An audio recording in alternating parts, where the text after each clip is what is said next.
Bonjour à tous, aujourd'hui nous vous proposons une vidéo consacrée au principe d'unité et d'universalité budgétaire. Une vidéo réalisée par Mélanie Beaugrand, Noé Quilus, Léo Quetel, Antoine Moreau et Emma Pietrala. Je tiens à les remercier, ils sont intervenus dans le cadre de cette vidéo, dans l'ordre d'apparition, la professeure Marie-Laure Leguet et le professeur Ramu de Bellessize. Une vidéo réalisée dans le cadre de leur Master 2, droit public général et contentieux public d'une part, finance et fiscalité publique d'autre part, au titre de l'année universitaire 2025-2026 à l'Université de Lille.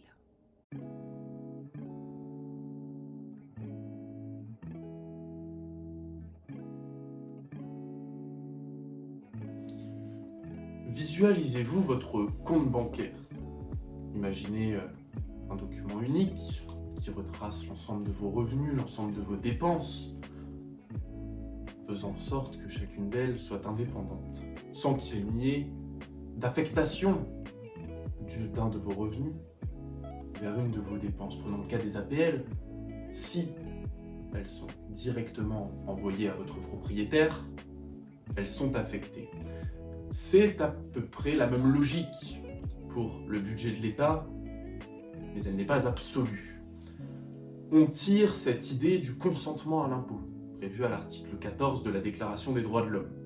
Il y est dit que tous les citoyens ont le droit de constater par eux-mêmes ou par leurs représentants la nécessité de la contribution publique, de la consentir librement, d'en suivre l'emploi et d'en déterminer la quantité, l'assiette, le recouvrement et la durée. Pour que le citoyen consente à l'impôt, naturellement, le budget doit être présenté dans le cadre d'un document unique, unité, au moyen duquel on va avoir connaissance de toutes les recettes par l'impôt, qui est librement consenti, et de toutes les dépenses. Il doit être, on dit, universel, sans affectation et sans contraction. Le budget est alors une caisse unique, retraçant toutes les recettes et toutes les dépenses de l'État, sans possibilité, premièrement, d'établir un lien direct entre une recette et une dépense. Il s'agit de l'affectation. Sans possibilité, deuxièmement, de réduire une dépense parce qu'elle produit une recette. On parle là de non-contraction. Enfin, il est naturel qu'il soit impossible, troisièmement, d'occulter certaines dépenses ou certaines recettes en les mettant sous le tapis, qu'elles n'apparaissent pas au sein du document unique. C'est la lettre des principes d'unité et d'universalité qui dicte ça. Les deux premières qualités d'un budget, comme disait Maurice Orion. Pourtant, il subsiste un certain mépris, pour reprendre les mots du professeur Baudu, de ces principes aujourd'hui encore, par le recours notamment à des taxes affectées, ce sont des impôts qui sont payés et directement distribués à un organisme qui le dépense, ou on peut citer pour l'unité la séparation du budget de l'État et du budget social. Là où d'autres États, je citer les États-Unis, nous y reviendrons, ne connaissent pas ces principes d'unité et d'universalité, l'histoire française nous montre une construction abîmée, lente, un peu désinvolte de ces principes. Des recours aux budgets occultes étaient légion, des débats étaient à rallonge, la globalisation budgétaire était parfois une nécessité pour les dirigeants de l'époque. Alors, comment ces principes d'unité et d'universalité, si chers au budget, les deux premières qualités, se sont construits? Sont-ils dès lors nécessaires? Nous verrons l'exemple d'autres États. Comment ont-ils évolué dans le droit français et comment peuvent-ils encore évoluer? Commençons par un peu d'histoire. Bonjour à tous. Pour commencer le développement sur les principes d'unité et d'universalité budgétaire, je vais vous démontrer dans cette partie que l'histoire de ces principes en France commence bien avant leur formulation juridique moderne. En effet, ce sont des principes qui nous semblent évidents aujourd'hui, mais qui sont le fruit d'un long cheminement historique, marqué d'abord par les limites de l'Ancien Régime, puis par la rupture opérée par la Révolution française. Donc pour cette vidéo, Nous avons eu la chance d'avoir la participation de Madame Leguet Marie-Laure, qui est membre de l'Institut universitaire de France et professeure d'histoire moderne à l'Université de Lille. Donc tout au long de cette partie historique, vous l'entendrez intervenir à plusieurs reprises, puisqu'elle viendra éclairer, enrichir et préciser mes explications avec des détails passionnants. Vous verrez, ces interventions tombent vraiment pile au bon moment et apportent vraiment une plus-value à notre travail, donc nous tenons à la remercier encore une fois. Commençons premièrement par parler des caractéristiques financières de l'Ancien Régime. Donc tout d'abord, l'état budgétaire de l'Ancien Régime était vraiment moribond, c'est-à-dire en mauvais état et fragmenté. Quand on parle des finances de l'Ancien Régime, on imagine souvent un système donc totalement désorganisé, mais c'est beaucoup plus nuancé parce qu'il existe des tentatives d'unification, mais elles restent inachevées, ce qui explique pourquoi il n'y a ni unité réelle ni universalité budgétaire avant 1789. Donc sous la monarchie absolue, les finances royales étaient éclatées en une multitude de caisses, d'administrations et de comptables indépendants. Il n'y avait pas de vrai budget unifié comme aujourd'hui. Les recettes et les dépenses étaient gérées séparément. Par exemple, les impôts comme la taille, les aides ou les gabelles étaient collectés par des fermes fiscales ou des receveurs locaux, chacun avec sa propre caisse, ce qui rendait impossible une vision globale des finances du royaume, comme vous pouvez vous en douter. Donc malgré cela, il y a eu des tentatives précoces de centralisation dès le Moyen-Âge, ce qui montre l'existence d'une volonté d'unité comptable. Par exemple, en 1319, Philippe le Bel a créé la Chambre des comptes au Parlement de Paris, qui était une institution pour contrôler les finances. Donc les baillis et les sénéchaux qui collectaient les impôts locaux devaient désormais compter en la chambre, c'est-à-dire présenter leur registre et justifier chaque recette et dépense devant elle. Cela permettait au roi un contrôle direct sur ses agents. De plus, les gens de nos comptes tenaient un registre unique pour enregistrer toutes les opérations, ce qui évitait les erreurs et les abus. Côté dépenses, l'intendant du roi jouait déjà un rôle clé car il rassemblait toutes les affectations dans un seul et même document. On voit là les tout premiers contours d'un budget vraiment centralisé. Et puis arrive Louis XIV et surtout Colbert, le grand ordonnateur des finances. Là, ça prend une toute autre ampleur. En 1669, Colbert décide que pour tout ce qui concerne les eaux et les forêts, il n'y aura plus de comptes séparés et tout le monde doit rendre ses comptes à la Chambre des comptes sur un modèle unique, le même pour tous.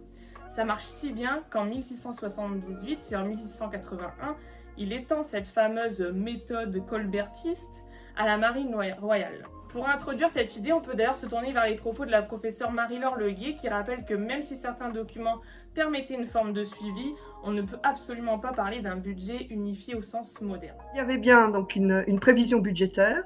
Comme je vous le disais, on distingue 3 temps, la prévision budgétaire, l'exécution et ensuite le contrôle par la Chambre des comptes notamment. La prévision budgétaire sous l'Ancien Régime se faisait à l'automne, c'est-à-dire que depuis notamment Henri IV à peu près, pour chaque département ministériel, on prévoyait ce qu'on appelle un état des fonds. C'est Sully qui est à l'origine de ce système, un état des fonds de recettes et de dépenses pour chaque ministère. Et à partir de là, on faisait un état de distribution, des états de distribution qu'on envoyait dans les provinces. Voilà. On avait dans chaque province des bureaux de finances qui recevaient ces états prévisionnels, ce qu'on appelait les états du roi. Voilà. Et ils étaient chargés, les personnes qui étaient dans les bureaux de finances, c'est-à-dire les receveurs du roi et puis les trésoriers du roi, d'en faire l'exécution. Et au bout d'un an, ils devaient rendre compte de l'exécution de ces états du roi et envoyer donc ce qu'on appelait les états au vrai à Versailles, parce que Jean-Baptiste Colbert a créé, alors c'est le personnage important pendant l'Ancien Régime, Jean-Baptiste Colbert a créé au niveau de Versailles, au niveau de ce qu'on appelle le contrôle général des finances, c'est-à-dire le ministère des Finances de l'époque, un bureau de vérification des états au vrai. Et donc là, on est dans la partie contrôle administratif des comptes. Et le but de Colbert, c'était d'accélérer la comptabilité, c'est-à-dire d'accélérer la vérification de l'exécution pour éviter que ça traîne, parce que quand on passait par les chambres des comptes c'est une vieille institution, hein, les médiévales, donc, mais les chambres de comptes ont une action judiciaire, ce sont des juges qui sont à la tête des chambres des comptes, tandis que Jean-Baptiste Colbert, donc le ministre de Louis XIV, voulait faire un contrôle administratif plus rapide pour éviter toute forme de concussion, vous voyez, de malversation financière. Voilà, parce que tant que les recettes et les dépenses n'étaient pas contrôlées, il pouvait se passer beaucoup de choses.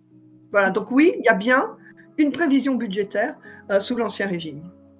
Tout ça, le système reste très morcelé. Les fermiers généraux, les trésoreries provinciales, les caisses spéciales ou encore certaines administrations autonomes continuent chacun à gérer leurs propres recettes ou leurs propres dépenses. Résultat, personne n'a une vision d'ensemble.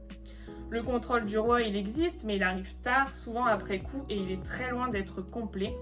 Avec les privilèges fiscaux et l'affermage de l'impôt, c'est-à-dire quand l'État confiait la collecte des impôts à des financiers privés qui se rémunéraient sur ce qu'elles arrivaient à prélever, beaucoup d'opérations échappent totalement à la transparence, ce qui ouvre la porte notamment aux abus.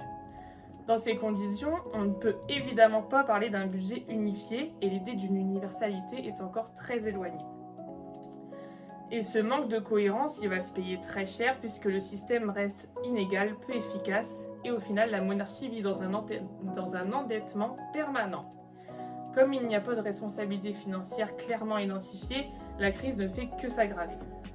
Lors des recherches sur cette situation de l'Ancien Régime, on s'est demandé notamment si l'argent de l'État et notamment les impôts étaient un sujet dans la société, si les Français savaient à quoi servait ce qu'ils payaient, ou encore l'état d'esprit sur ce point. Donc la professeure Leguet apporte une réponse très éclairante à cette question et je vous propose d'écouter son explication. Alors d'une manière générale, voilà, il faut distinguer les choses. La société d'Ancien Régime, c'est 80% de ruraux, 20% de citadins. Ça vous donne déjà une idée. Le taux d'alphabétisation, je prends le XVIIIe siècle, c'est 40% de personnes qui savent lire et écrire. Donc globalement, si vous voulez, la majorité des Français n'ont pas connaissance du mode de fonctionnement des finances royales, des finances tout court. Simplement, dans leur village, à un moment donné, ils reçoivent l'ordre de payer la taille. Et ça se passe au sein du village. Voilà, c'est à peu près ça si on caricature, bien sûr. Il y a d'autres impôts sur le sel, la gabelle, etc. Mais enfin, bon, c'est... Voilà. Alors, au niveau des élites, oui, on connaît les difficultés liées à la fiscalité d'Ancien Régime. C'est complètement inégalitaire. D'abord, peut-être le savez-vous, mais sous l'Ancien Régime, le clergé et la noblesse ne payent pas la taille, sont affranchis de la taille. Ils sont privilégiés, donc. Et d'une manière générale, tout le royaume de France, si vous voulez, est divisé. C'est comme si on avait autant de provinces que de régimes fiscaux. Je vous donne un exemple. En Artois, à Arras, Saint-Paul, on ne paye pas la taille. Bon, tous les artésiens ne payent pas la taille. À Lille, on ne paye pas la taille. Mais en Bretagne, on ne paye pas la gabelle, etc., etc. Donc il y a une très grande diversité, si vous voulez, liée à la manière dont s'est constitué le royaume de France. Et de ce fait-là, c'est très inégalitaire. Alors oui, mais seulement dans la deuxième moitié du XVIIIe siècle, ça commence à devenir un débat, un sujet de société. Ça, c'est certain. Notamment après la guerre qu'on appelle la guerre de 7 ans, qui a eu lieu entre 1756 et 1763. Les Anglais sont nos principaux ennemis, c'est la question des colonies, puis après il y aura la guerre d'indépendance d'Amérique, et il faut financer ces guerres-là. Et pour les financer, il faut développer énormément d'emprunts. La guerre d'indépendance d'Amérique coûte 1,3 milliard. Pour ensuite rembourser les emprunts, il faut lever des impôts. Voilà, c'est ça. Et donc, si vous voulez, le débat devient extrêmement tendu dans la deuxième moitié du XVIIIe siècle parce qu'on est proche de la banqueroute. On est proche de la banqueroute. Donc, oui, ça devient un sujet de société. Et quand Louis XVI convoque les États généraux à partir de 1788, on ne parle que de finances. C'est clair. Mais le français moyen, en dehors de quelques élites, n'est pas... Voilà. Alors, les cahiers de doléances montrent quand même que tout le monde va défendre l'égalité de l'impôt, la suppression de tout le système ancien, voilà. En plus de cela, pour comprendre si la pensée des philosophes en général était réellement d'unifier et de rendre transparent le budget de l'État, on peut écouter l'explication de Madame Leguet sur ce point. Donc, il y a par contre un courant de pensée au XVIIIe qui s'appelle les physiocrates, mais ça, ce ne sont pas des philosophes, ce sont des économistes.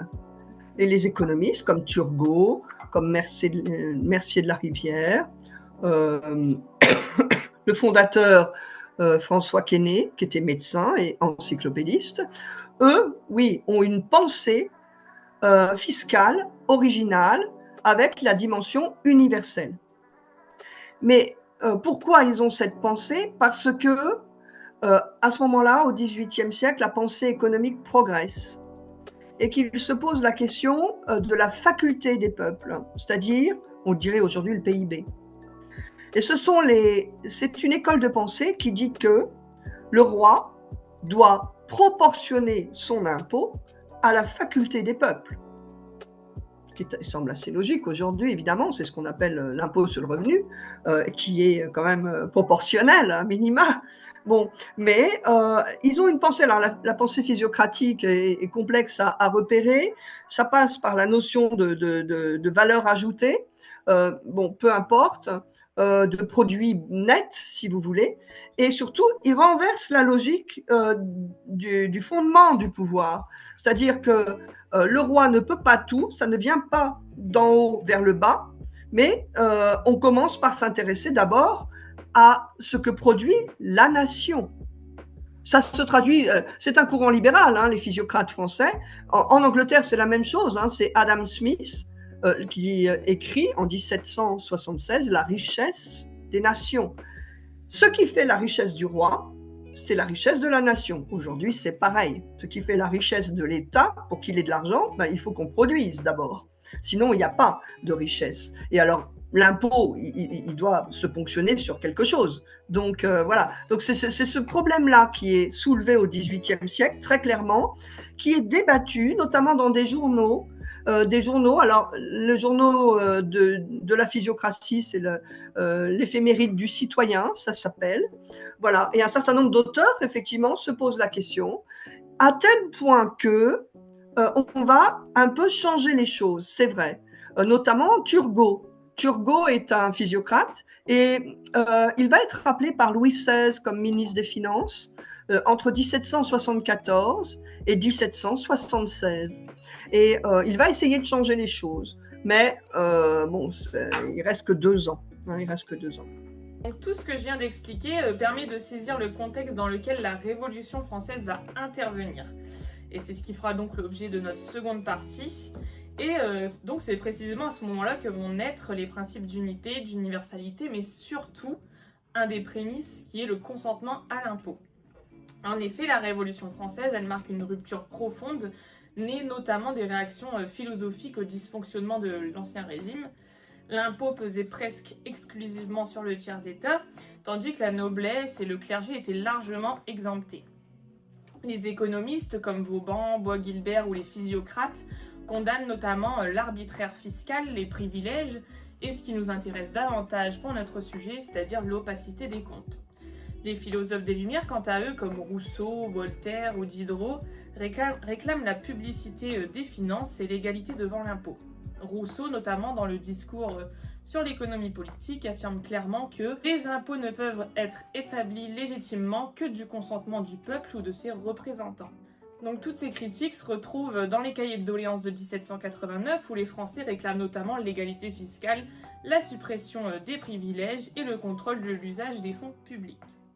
Donc pour introduire ce contexte intellectuel, on peut faire appel à un extrait où Madame Leguet nous explique notamment le rôle des physiocrates dans cette critique du système fiscal et dans l'idée de rendre l'impôt clair, fixe et transparent. Je vous laisse avec cet extrait. L'impôt, il a 2 sources.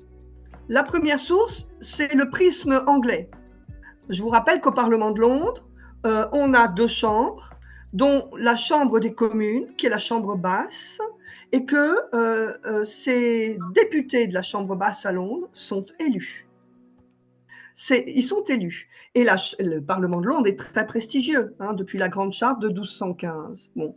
Et quand on se place au XVIIIe siècle en France, on a un prisme anglais, on regarde vers l'Angleterre, parce que l'on sait que depuis la Grande Révolution anglaise, c'est-à-dire depuis 1689, la monarchie est devenue constitutionnelle.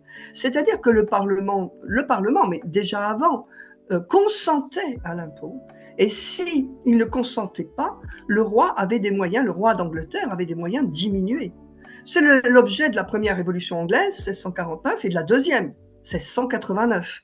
Maintenant, situez-vous au XVIIIe en France. Les élites voient bien que eux, ils sont encore en monarchie absolue. Et or, c'est pas loin, hein, l'Angleterre. Donc, vous avez des gens comme Montesquieu, le baron de Montesquieu, qui a écrit, comme vous le savez, l'Esprit des lois en 1748, qui va beaucoup s'appuyer sur les Anglais. Les Anglais sont traduits par un traducteur qui s'appelle Pierre Coste, et ainsi, on a connaissance de ce qui se passe en Angleterre. Hein. Et donc, il y a cette anglophilie, si vous voulez, des élites qui explique que, oui, les élites des Lumières s'intéressent à la question du consentement. La deuxième source sur le consentement, c'est plus franco-français, c'est le rapport qu'il y a entre le pouvoir exécutif, le roi, et le pouvoir judiciaire, les parlements de France. Mais les parlements de France, comme vous le savez peut-être, sous l'Ancien Régime, ce n'est pas du tout des élus. Ce sont des magistrats, ce sont des juges qui sont nommés par le roi et qui ont acheté leurs charges. Hein, c'est ce qu'on appelle la vénalité des charges, c'est-à-dire c'est comme si les fonctionnaires aujourd'hui achetaient leurs charges. Et donc, ces juges qui forment le pouvoir judiciaire, ces parlements, il y en a 13 en tout en France, hein, à la veille de la Révolution française, dont le Grand Parlement de Paris, qui se trouve sur l'île de la Cité. Eh bien, ces juges considèrent que quand le roi adopte une loi, puisque c'est le roi, hein, qui a le pouvoir législatif, les parlements doivent enregistrer la loi du roi. Parce que, par exemple, au Parlement de Douai, Douai était espagnol, hein, on peut juger que la loi de Louis XV ou de Louis XVI entre en contradiction avec un certain nombre de traditions juridiques qui avaient lieu en Flandre, à Douai, et peuvent donc s'opposer.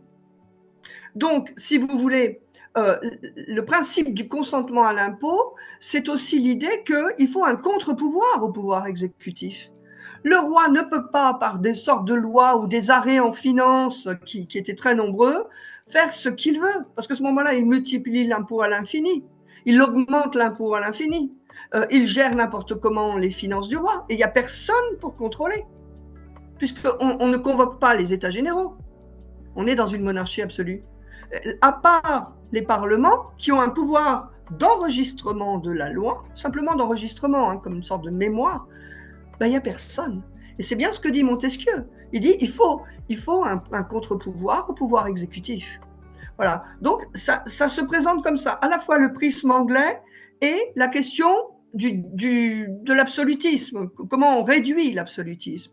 Donc, oui, le principe du consentement commence à apparaître plus nettement et questionné plus nettement au XVIIIe siècle. Ensuite, cette rupture avec l'Ancien Régime va s'opérer notamment par le transfert de souveraineté du roi vers la nation. Avec la crise financière et sociale, le roi convoque les États généraux en mai 1789.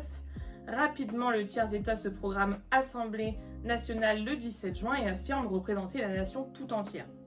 Le serment du jeu de paume le 20 juin marque un tournant car les députés s'engagent à doter la France d'une constitution. À ce moment-là, ils s'arrogent aussi le droit de voter et de contrôler l'impôt.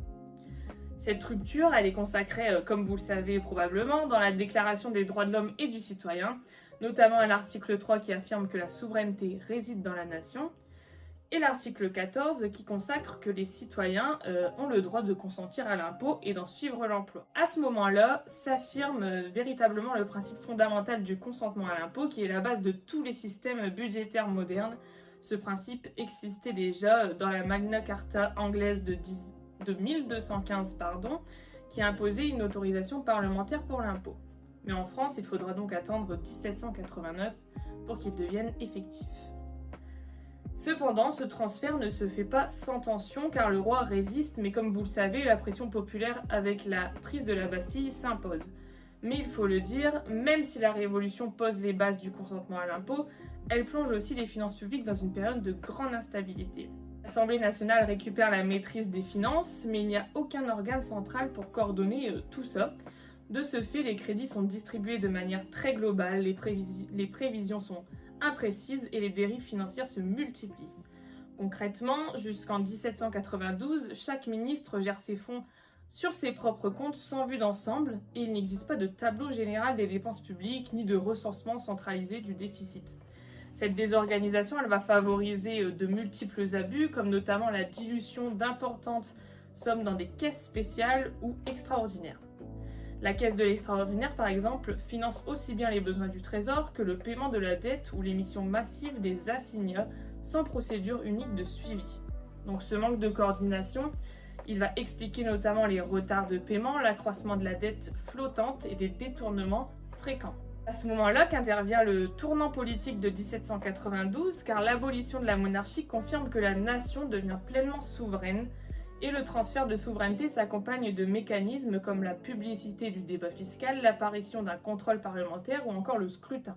C'est justement dans ce contexte que les révolutionnaires inventent le principe d'universalité, qui se reflète par un document unique qui rassemble toutes les recettes et toutes les dépenses de l'État sans affectation particulière.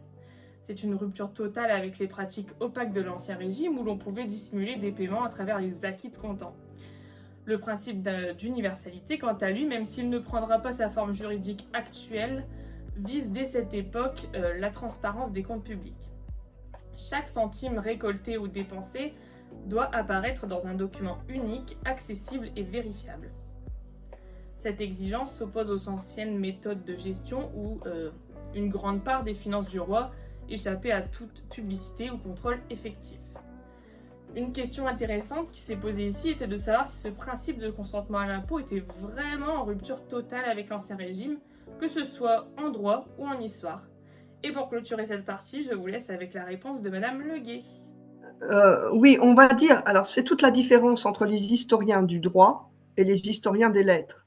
Vous êtes historien du droit, voilà. Je suis historienne des lettres.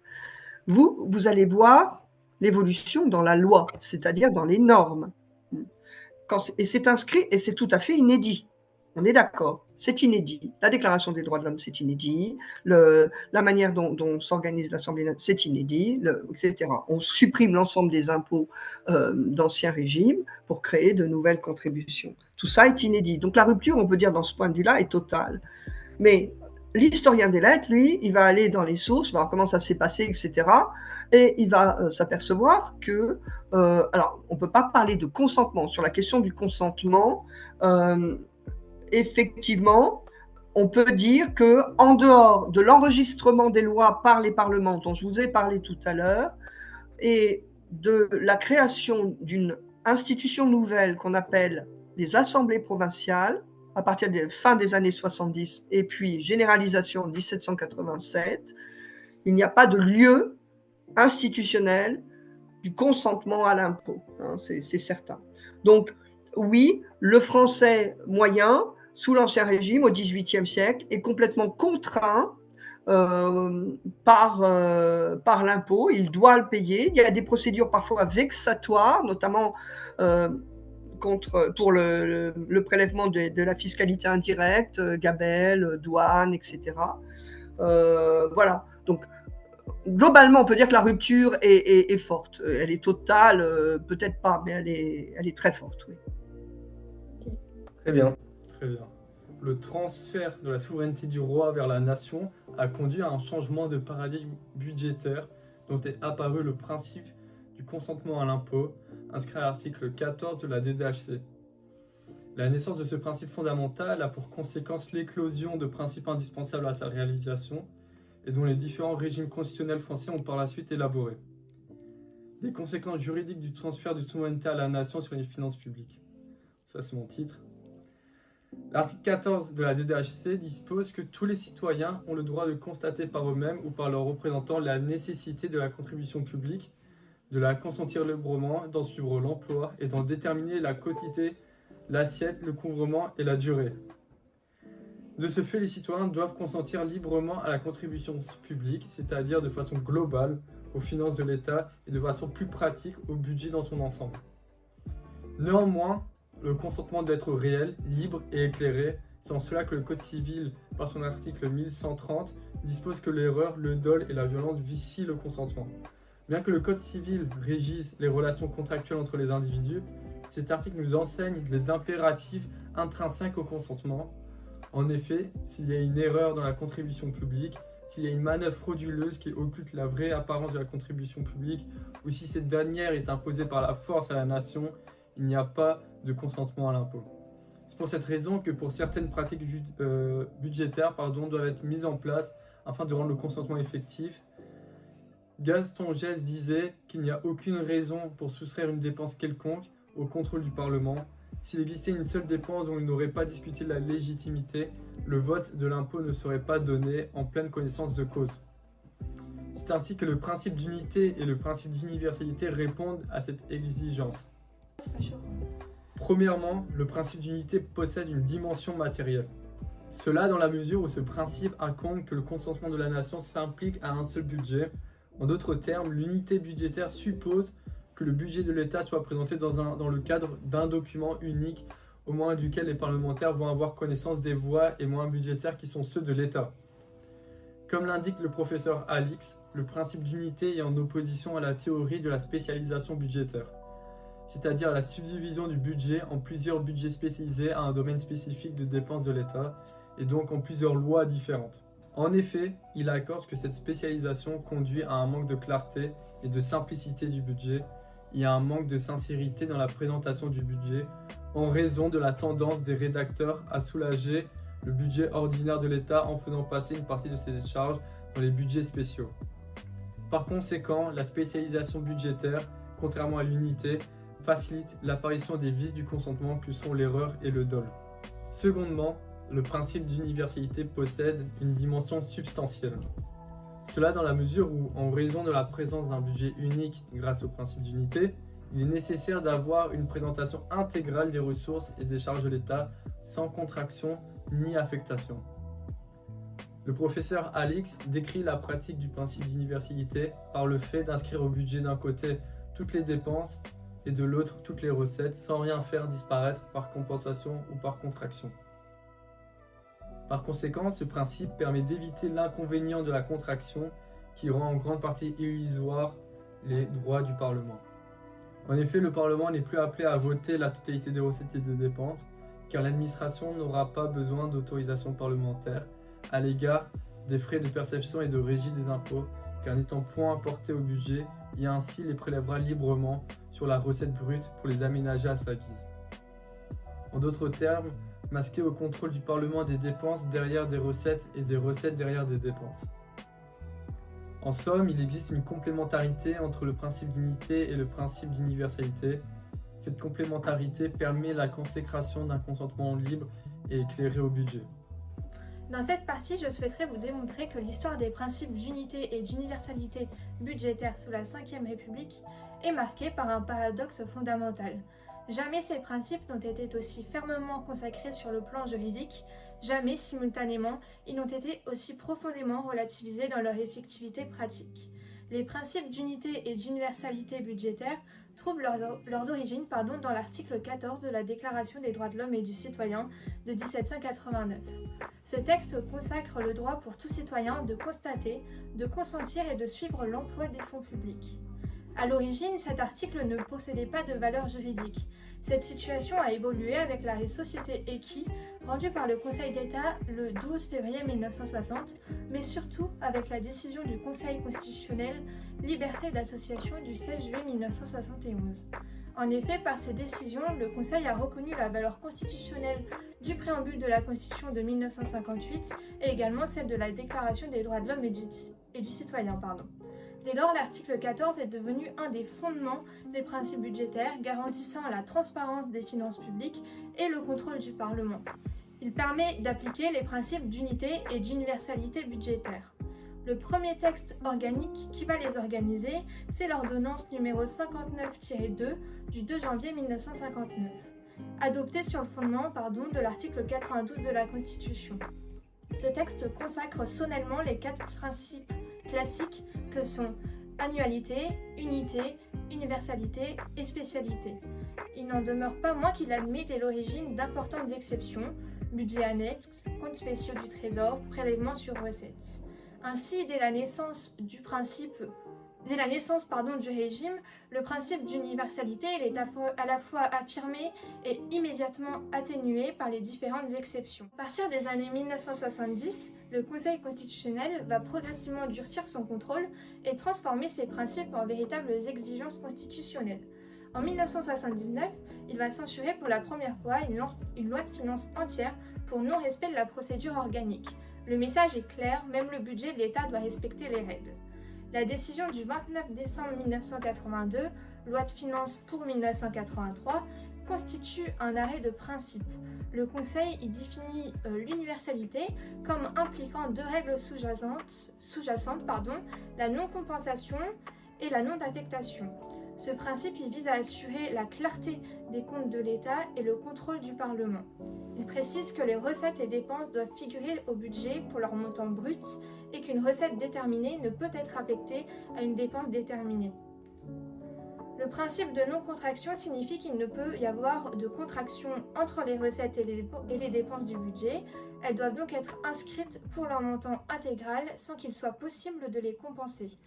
Le législateur organique peut cependant prévoir des exceptions à cette interdiction. Le Conseil constitutionnel il a également censuré dans sa décision du 13 décembre 1993, loi quinquennale relative au travail, les dispositifs prévoyant qu'un impôt soit directement attribué à un organisme de sécurité sociale, estimant qu'il portait atteinte au principe d'universalité budgétaire.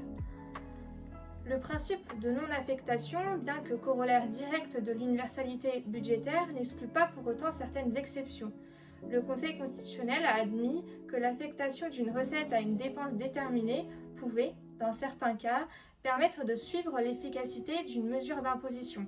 C'est d'ailleurs la décision du 29 décembre 1998, loi de finances pour 1999. Cependant, le Conseil constitutionnel a rappelé que ce type d'affectation ne peut intervenir que par une loi de finances, conformément à sa décision du 8 juillet 1991, loi E20. Le professeur Damaré écrivait notamment sur la non-affectation des recettes à une dépense, le budget se présente comme une caisse unique dans laquelle sont versées les différentes ressources de l'État, lesquelles sont destinées à financer les dépenses de l'État, sans qu'il ne soit possible d'établir un lien direct entre une dépense et une recette. Dans sa décision du 30 octobre 1995, le Conseil a consacré le principe du consentement à l'impôt, directement inspiré de l'article 14 de la DDHC. Il a également précisé les contours du principe d'universalité dans sa décision du 8 juillet 1980, en jugeant que l'affectation d'une recette de l'État à une dépense ne peut résulter que d'un texte de loi de finances, ainsi que dans sa décision du 13 décembre 1993, où il a considéré qu'un impôt ne pouvait être affecté à la caisse de sécurité sociale sans méconnaître ce principe. En 1994, il franchit une étape supplémentaire en rattachant expressément ces principes à l'article 14 de la Déclaration de 1789 et en affirmant qu'il s'impose au législateur lui-même. Tout au long des années 1990, le Conseil constitutionnel confirme cette ligne en combinant censure répétée et admission d'exceptions strictement encadrées. L'affectation, par exemple, devient possible si elle permet un suivi efficace de la politique publique et qu'elle est prévue par une loi de finances. Pendant plus de 20 ans, le Conseil constitutionnel joue un rôle de gardien vigilant. Il protège fermement le cœur des principes, mais accepte déjà, sous conditions très strictes, une certaine forme de flexibilité. Cependant, la doctrine, notamment Gèze, Alix et Sturm, ainsi que la Cour des comptes, ont régulièrement souligné que les principes d'unité et d'universalité budgétaire, bien que consacrés juridiquement, sont fragilisés par de nombreuses dérogations. Budget annexe, comptes spéciaux, taxes affectées, prélèvements sur recettes, dépenses fiscales et fonds sans personnalité juridique. Ces dispositifs favorisent la débudgétisation, fragmentent le budget de l'État et réduisent la portée de l'autorisation parlementaire. Ils fragilisent donc l'unité en éclatant le budget en plusieurs morceaux et l'universalité en faisant sortir une part croissante des recettes du budget général de l'État. Comme le notait déjà Gaston Gèze, il n'y a aucune raison pour soustraire une dépense quelconque au contrôle du Parlement. S'il existait une seule dépense dont il n'aurait pas discuté la légitimité, le vote de l'impôt ne serait pas donné en pleine connaissance de cause. De même, Sturm écrivait que, grâce à l'universalité budgétaire, plus de coins noirs, de cachettes, où s'abritent les opérations suspectes.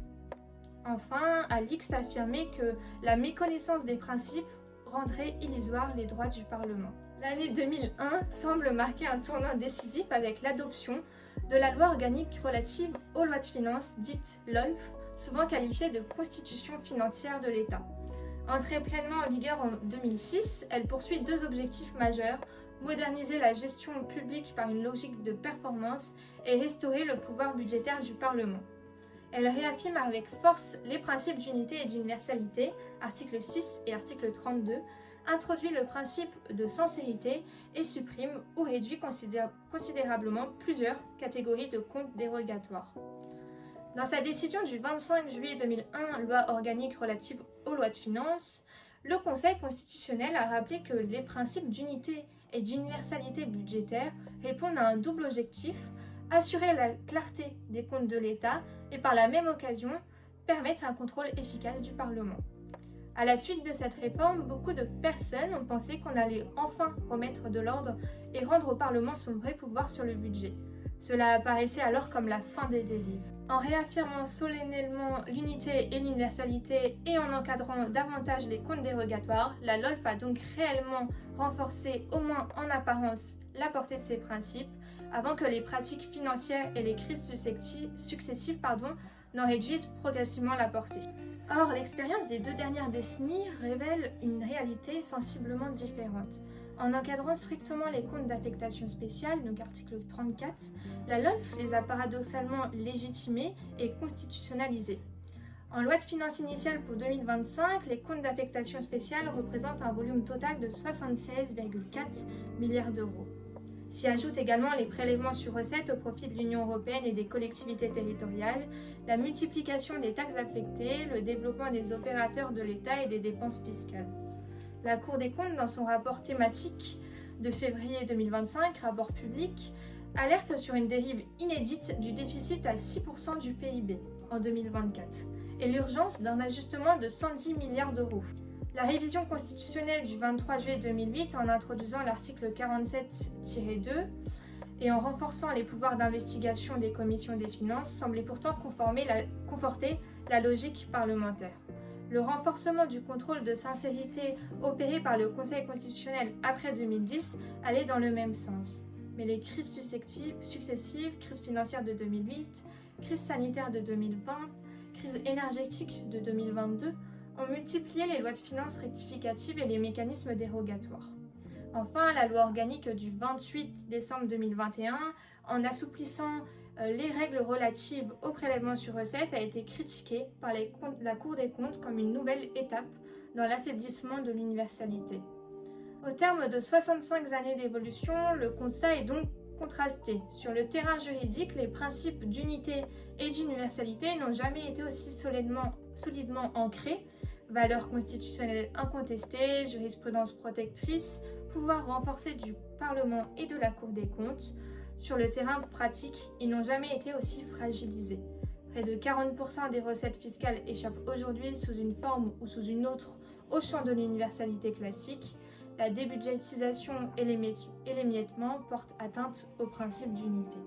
Les principes d'unité et d'universalité budgétaire ne sont donc pas disparus, ils demeurent inscrits au cœur de notre ordonnancement organique et constitutionnel. Précisément cette tension, donc toujours plus vive entre la normativité juridique et l'effectivité pratique, qui constitue, à mon sens, la caractéristique essentielle du droit budgétaire contemporain sous la Ve République. L'édification pragmatique de la portée des principes d'unité et d'universalité.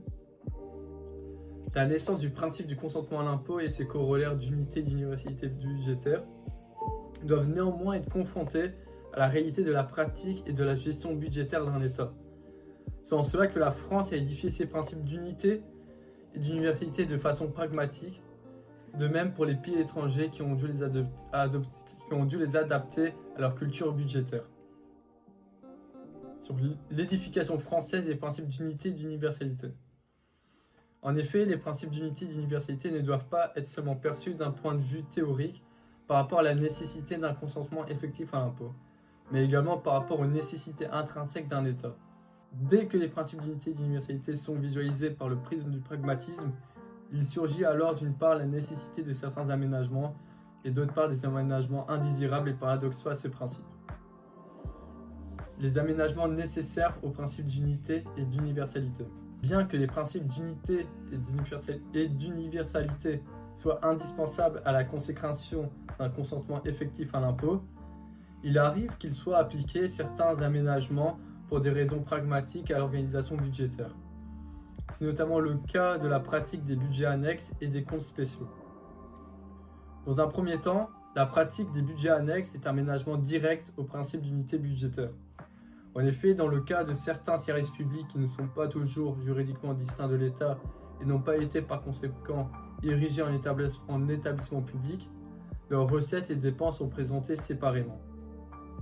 C'est ainsi que l'article 18 de la LOLF prévoit que les budgets annexes permettent de retracer les opérations financières des services de l'État que la loi n'a pas dotés de la personnalité morale et dont l'activité tend à produire des biens ou à rendre des services donnant lieu au paiement de redevances.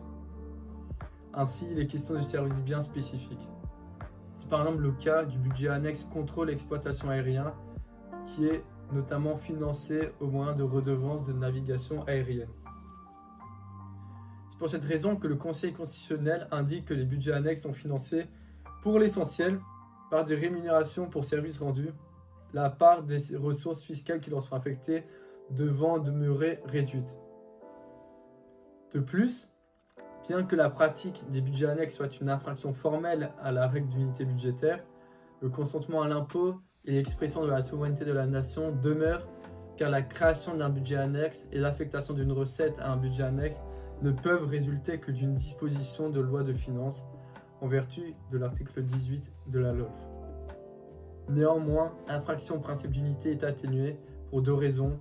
Premièrement, les budgets annexes sont votés par le Parlement et en même temps que le budget général, et que le crédit global les concernant y est accordé par un article de la même loi. Secondement, il existe dans le budget général des écritures relatives au budget annexe, car si un déficit est prévu, il est inscrit en dépense du budget général une subvention d'égal montant. Ainsi, malgré une absence d'unité matérielle entre le budget général et les budgets annexes, il subsiste tout de même une certaine unité dans la mesure où il existe une concordance et simultanéité du vote des budgets avec également des liens entre les deux. Dans un second temps, la pratique des comptes spéciaux est un ménagement direct au principe d'unité et d'universalité. D'une part, au principe d'universalité, car les comptes spéciaux permettent à certaines recettes d'être directement affectées à certaines dépenses, en vertu de l'article 16 de la LOLF. D'autre part, au principe d'unité, car ces affectations prennent la forme du budget annexe, de comptes spéciaux ou de procédures comptables particulières au sein du budget général, d'un budget annexe ou d'un compte spécial, selon l'article 16 de la LOLF. Ensuite, l'article 19 de la LOLF consacre 4 comptes spéciaux: les comptes d'affectation spéciale, les comptes de commerce, les comptes d'opération monétaire, les comptes de concours financiers. Malgré cette infraction au principe d'unité et d'universalité, l'objectif des comptes spéciaux, c'est de ne pas confondre toute entrée de fonds dans les caisses publiques avec une recette, ni toute sortie de fonds avec une dépense. Par exemple, dans les comptes de concours financiers, il y a des dépôts de cautionnement. Ainsi, lorsqu'on retire le montant de la caution, l'État ne fait pas une dépense mais restitue simplement le dépôt. Par conséquent, les comptes spéciaux répondent à une nécessité pratique qui, malgré une infraction directe au principe d'unité et d'universalité, permettent au final à une plus grande clarté de la situation financière et ainsi permet la réalisation d'un consentement effectif à l'impôt. Les aménagements indésirables et paradoxaux des principes d'unité et d'universalité. Bien que les principes d'unité et d'universalité soient indispensables à la consécration d'un consentement effectif à l'impôt, il arrive qu'il surgisse envers cette dernière certaines limites indésirables et paradoxales. D'une part, des aménagements indésirables par les techniques de sous-budgétisation, puis d'autre part, des aménagements paradoxaux par la pratique des affectations. C'est à travers ces deux limites que les principes d'unité et d'universalité budgétaire ont connu des dévoiements contestés, notamment qu'ils portent atteinte au pouvoir du Parlement. Premièrement, la technique de sous-budgétisation est une atteinte formelle au principe d'unité et d'universalité budgétaire.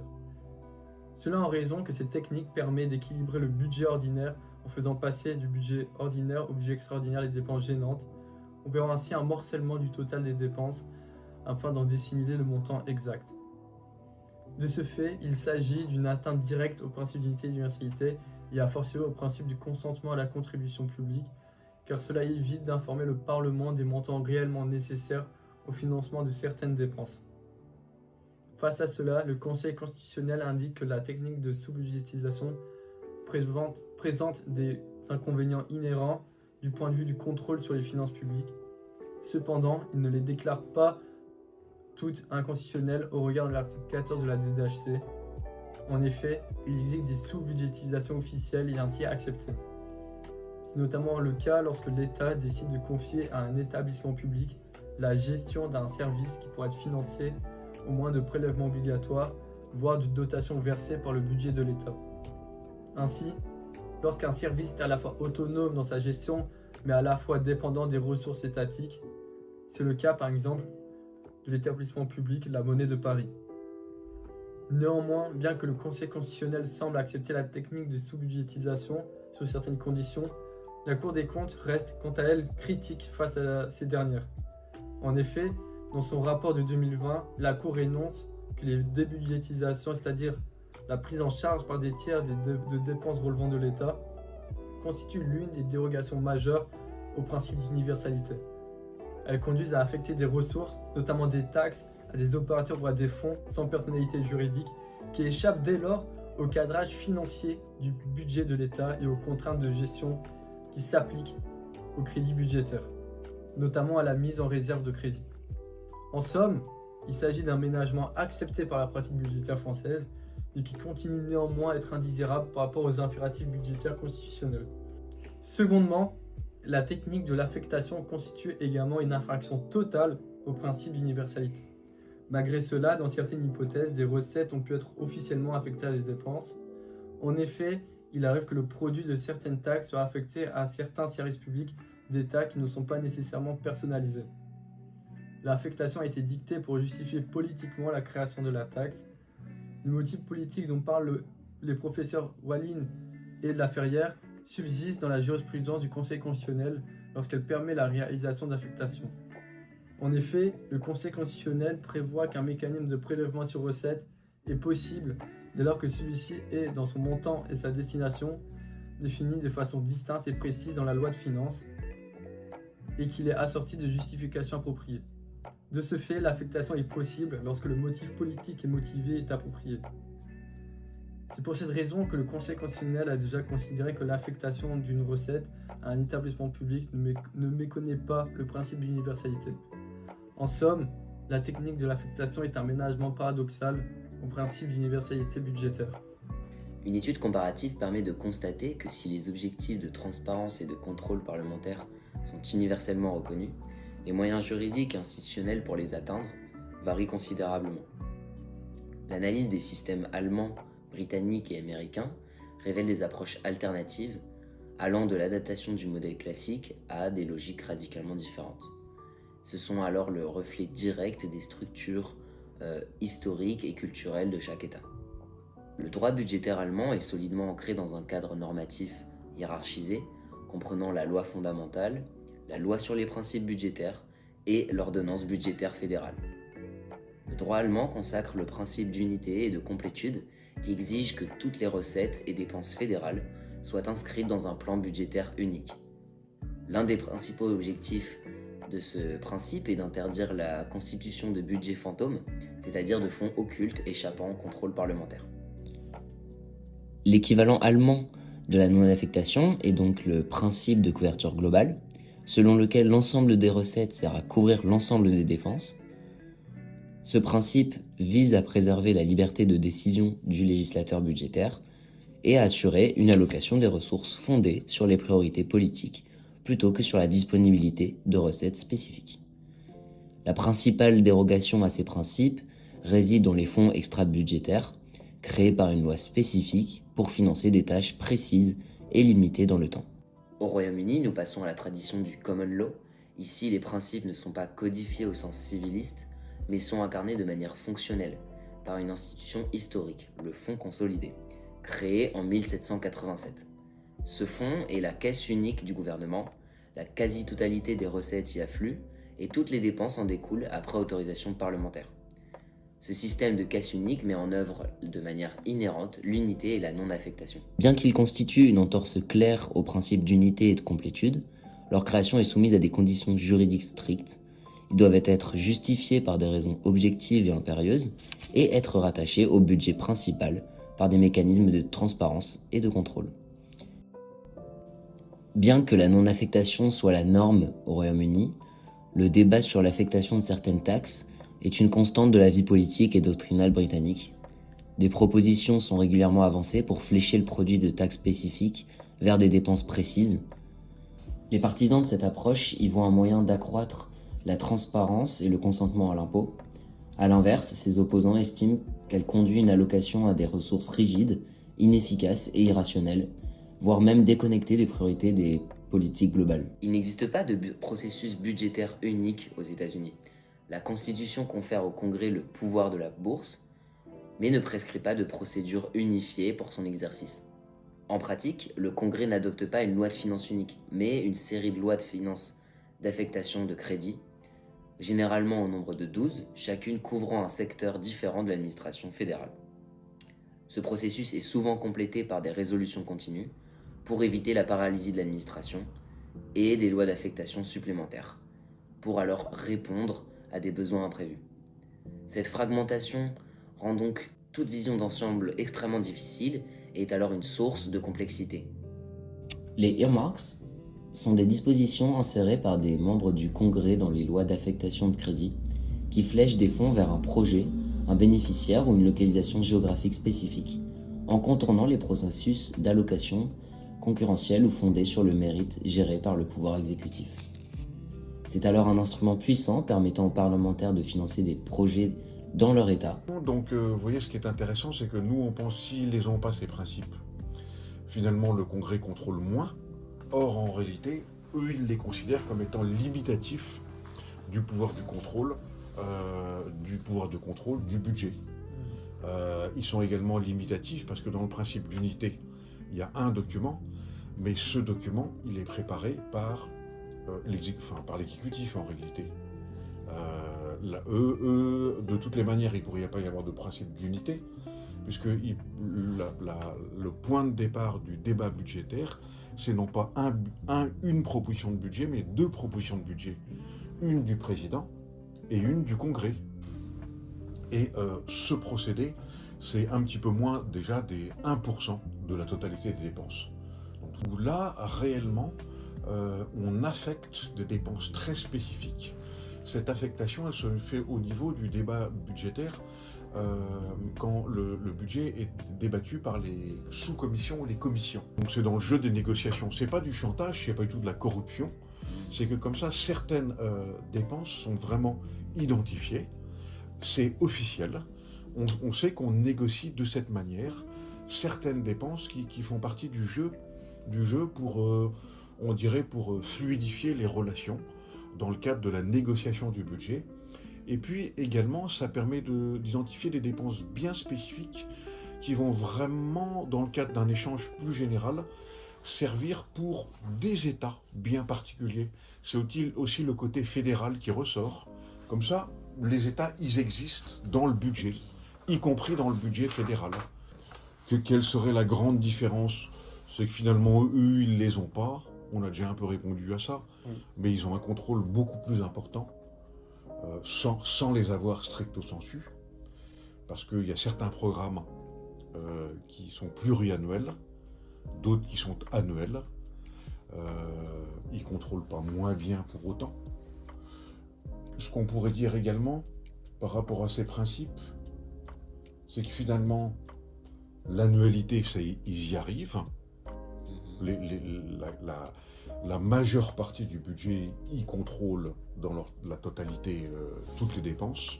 Il y a quelques dépenses qui échappent à cela, mais encore une fois, ce contrôle, il est quasiment continu. Il est continu, c'est-à-dire que pour le public, tout gouvernement de gauche ou de droite veut que son budget soit plus efficient. Ça veut dire quoi au bout du compte? Faire plus avec autant ou faire plus avec moins, en étant plus efficace. Le problème, c'est que personne n'y arrive vraiment jamais. Enfin, c'est un peu le... Et puis en 1974, ils reprennent la main. Ok. Vous voyez, toutes vos questions, c'est très intéressant parce que unité, universalité, le problème se pose même... On a oublié que l'État fédéral très puissant d'aujourd'hui, avec l'armée la plus importante au monde, c'est quelque chose de relativement récent dans l'histoire américaine. Alors, quel avenir pour les principes d'unité et d'universalité? L'histoire nous enseigne l'importance de ces principes. Le cas américain nous montre que renoncer au consentement à l'impôt pour une technocratie parlementaire occulte, ce n'est pas la solution la plus viable en France. Les appliquer strictement, toutefois, pourrait priver d'une certaine autonomie pour certaines missions du budget, même certains établissements.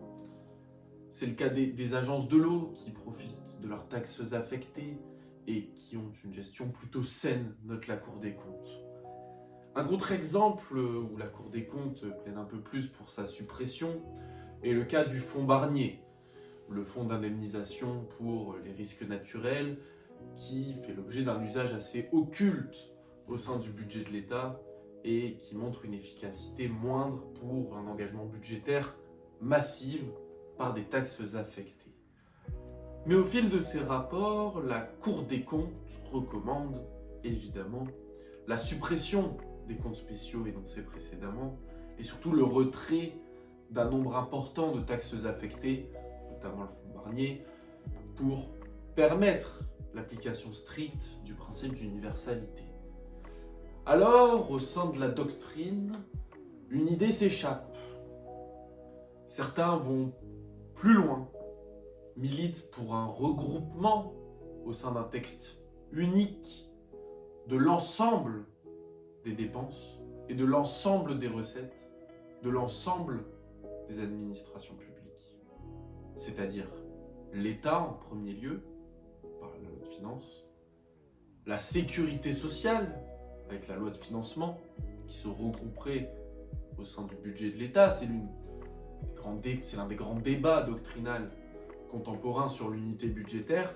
Et enfin même les collectivités territoriales, où la Cour des comptes recommande d'ajouter à la loi de finances un tableau d'équilibre sur l'ensemble des dépenses affectées aux collectivités territoriales, et même parfois de regrouper l'ensemble des engagements territoriaux.